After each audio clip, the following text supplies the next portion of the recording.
ọmọ wọn ti fi nǹkan wọn sí wá nílẹ̀ Yorùbá gan o inú gbó Old Ọ̀yọ́ National Park yẹn tó wà lọ́nà Ìgbẹ́tì yẹn in fact lithium tí wọ́n ti wà ń bẹ̀ kì í ṣe kékeré o wọ́n ti fi nǹkan sí wá gan o máa fi lithium yẹn hàn yín nísìnyí.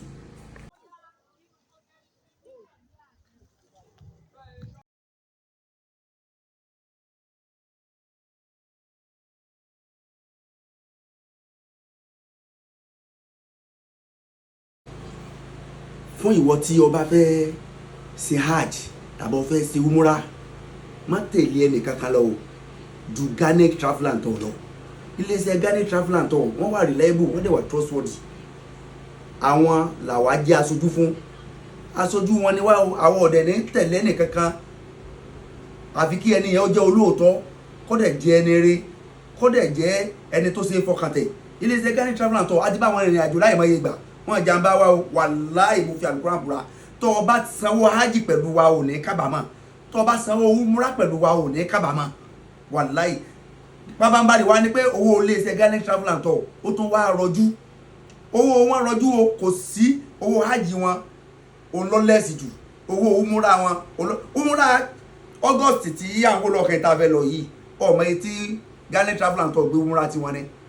2.9 million 2,900,000 naira inú wọ́n ṣe fisa fún ọ níbẹ̀ wọ́n ra tíkẹ́ẹ̀tì fún ọ níbẹ̀ oúnjẹ àárọ̀ oúnjẹ alẹ́ ó máa jẹ níbẹ̀ wọ́n fún ọ ní aṣọ ìram níbẹ̀ so gbogbo tọ́ọ̀tẹ́ tún ṣe gbogbo àwọn sìárà tẹ́ ṣe wọ́n àtúnní gba 1 naira lọ́wọ́ ẹ̀ so nínú 2.9 million naira ní o at least ẹ̀ẹ́dẹ̀ ló bí 15 days ẹ̀ lò 5 days ní Madina 10 days nílùú Mẹ́kà so iléeṣẹ́ Ghanic Travel and Tour iléeṣẹ́ tó wà reliable ní umura August wa tá ń lọ yìí is 2.9 million naira má fi ìgbàlá rẹ dọ́là o má fi dọ́là o tó o bá fẹ́ tẹ̀lé wa lọ tètè bẹ̀rẹ̀ sí ní sanwó rẹ lénìí a lè mọ o lè san lẹ́ẹ̀mejì o lè san lẹ́ẹ̀mẹ́ta kódà o lè san lẹ́ẹ̀mẹ́rin tí tó fi san tán tí wàá máa san díẹ̀ díẹ̀ a máa gbà á lè máa bọ rẹ́kọ̀dù ẹ̀ sílẹ̀ iléeṣẹ́ Ghanic Travel and Tour tó bá dẹ̀ pé owó ájì náà lọ fẹ́ san o lè máa san owó ájì rẹ fọ́ọ̀mù ájì níbẹ̀ lọ́wọ́ mi so ìwé àjọ fún ẹni tó bá fẹ́ ṣe hajj pẹ̀lú Ghanic Travel and Tour tó fẹ́ máa sanwó rẹ̀ díẹ̀díẹ̀ hajj 2027 wá bẹ̀rẹ̀ sí ní sanwó lẹ́nìí wàláhì tó bá tẹ̀lé wa lọ iléeṣẹ́ Ghanic Travel and Tour tó bá tẹ̀lé wa lọ sí hajj ni ó tẹ̀lé wa lọ sí umra ni wàláhì ò ní kábàámọ̀ o sì ní ṣetán láti bá iléeṣẹ́ mi rìnrìn àjò mọ́ láíláí tó bá fẹ́ lọ pé nọ́mbà mi àdínà abdul akimi àmọ̀fẹ́ ọládọ́gba